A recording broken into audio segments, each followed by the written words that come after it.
Ahoj, já jsem Širín, pracuji v Ičku a začala jsem dělat tady tu sérii příběhů z pandemie, protože mě zajímá, jak vlastně normální lidi prožívají svý normální dny v téhle době. A chtěla bych s váma sdílet taky svůj příběh, protože byl docela hustý.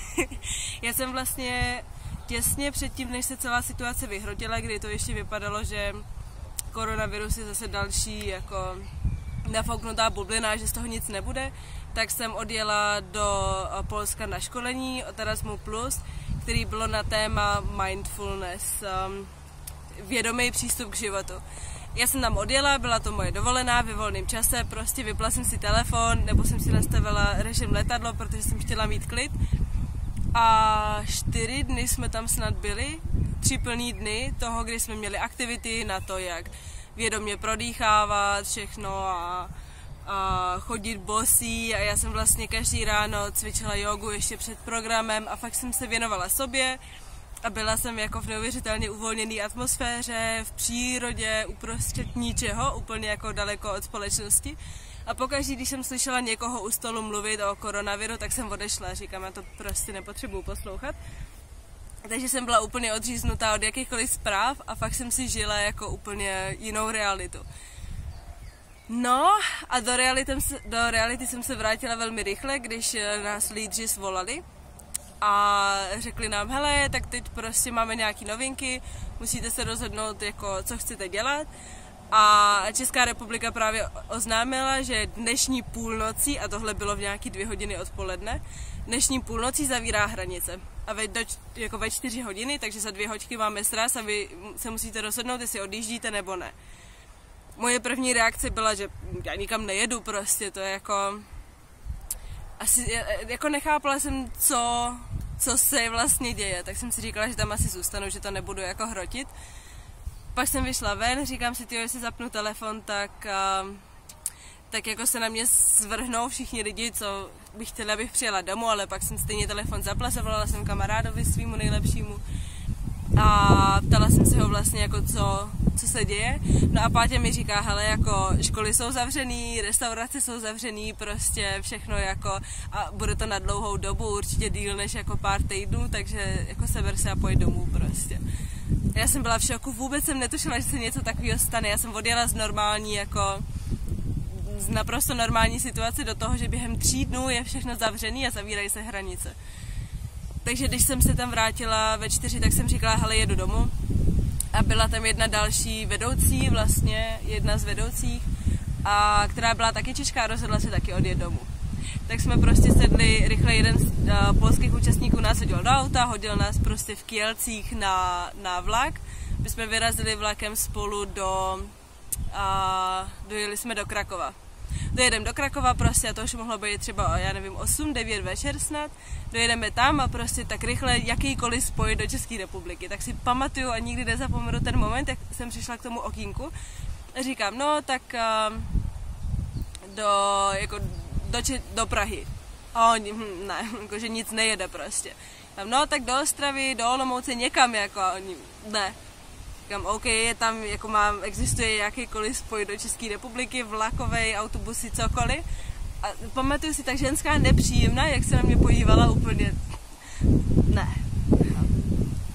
A to byl jako, to nebyl dobrý pocit. Si pamatuju, že já jsem jako nebyla vůbec v náladě na žádný dobrodružství, já jsem si chtěla jako odpočinout a už jsem měla cestování dost, protože lítám pořád někde a chtěla jsem jako fakt klid. A teď zase další jako situace. A ta kolegyně vlastně, co se mnou, nebo kamarádka, co se mnou cestovala, tak se chtěla vrátit zpátky do místa toho školení nejdřív, protože bychom tam měli kde přespat zadarmo, že s skupinou lidí, co známe, ale ve mně se něco zaseklo, že ne prostě, že jedu domů jako, že už se nevrátím na východ ani jako o kousek, že prostě jedu jako směr dom. Tak jsme se nakonec rozhodli, že zůstaneme spolu, pronajeli jsme si hostel a nejdřív jsme tam dorazili a tam takový dědek nepříjemnej prostě, ale naštěstí to nebyl on a poslal nás, že hostel je až jako výtahem někam nahoru. Tak lezem do takový chodbičky, prostě nějaký jako výtah, někde napsáno čtvrtý poschodí tamhle hostel, tak jsme tam dojeli úplně jako, Wi-Fi jsme nechytali nikde, mobily se nám vybíjely, unavený jsme byli hrozně, teď jako člověk neví, co bude.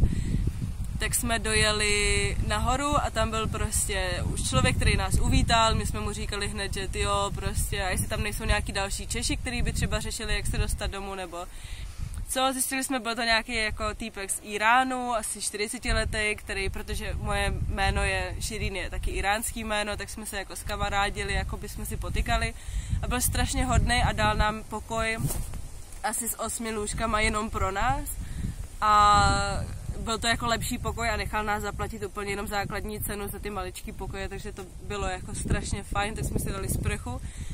Tak jsme si jako odfrkli prostě a ona potom kamarádka volala s mámou a procházeli města, které jsou blízko hranicím, protože jsme řešili, jak se dostat domů a zmínila Český Těšín. Já jsem si vzpomněla, že jsem tam byla, že Český a Polský Těšín je v podstatě jako jedno město. Tak jsem říkala, že Těšín, jedem do Těšína, prostě ráno najdem spoj. Cokoliv, ale jsem hledala na netu, tak vždycky, jo, mám nějaký spoj, rozklikla jsem to a tam. A due to koronavirus, prostě všechno jako zrušený. Já tyjo, tak jsme, že prostě uvidíme ráno.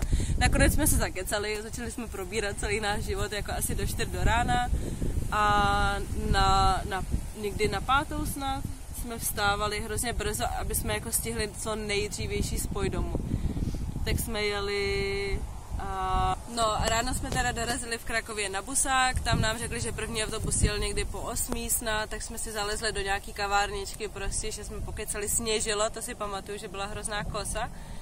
No a pokud jsme dojeli do Těšína, přišli jsme na druhou stranu, jako my jsme čekali, kdo ví, co bude, jestli nám budou měřit teploty a co, už jsme byli paranoidní prostě, protože samozřejmě z té zimy a stresu a všeho jsme měli pocit, že snad máme teplotu nebo něco. Ale jako ani tam nikdo nebyl, jenom taková cedule jako upozornění na koronavirus. No a dostali jsme se na vlakáč, kde spousta vlaků bylo jako zrušených, ale nakonec přes jako, já nevím kolik hodin, na to, že jsme vyjížděli ráno, tak jsem se domů dostala asi někdy v 7 jako večer do Slanýho, ale byla jsem ráda, že jsem doma.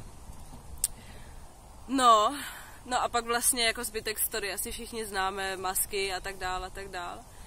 Já jsem vlastně měla i 16. dubna odjíždět do Španělska na 2 týdny, tak to úplně padlo, že jo.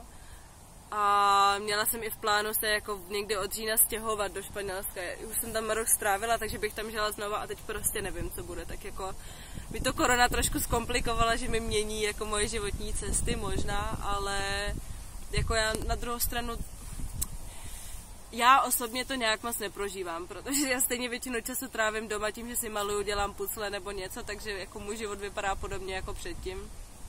Ale jsem si samozřejmě vědoma toho, že jako spoustu lidí a hlavně lidí jako z chudších zemí to prostě může ovlivnit hodně, že zůstávají lidi bez jídla, bez peněz, bez ochrany a jako spousta lidem prostě bohužel někdo umřel, no.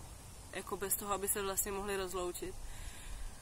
A tak já asi jako přeskočím to, abych vám dávala nějaké jako inspirativní rady, protože to už jako spousta lidí v těch videích udělala. Já jsem jenom chtěla sdílet tenhle svůj příběh a pokud byste taky chtěli sdílet váš příběh, tak já budu strašně ráda. Můžete mi poslat zprávu na ičkovej Facebook nebo na můj e-mail sirinjesková na Gmailu a určitě to publikuju. Tak jo, dík za shlédnutí.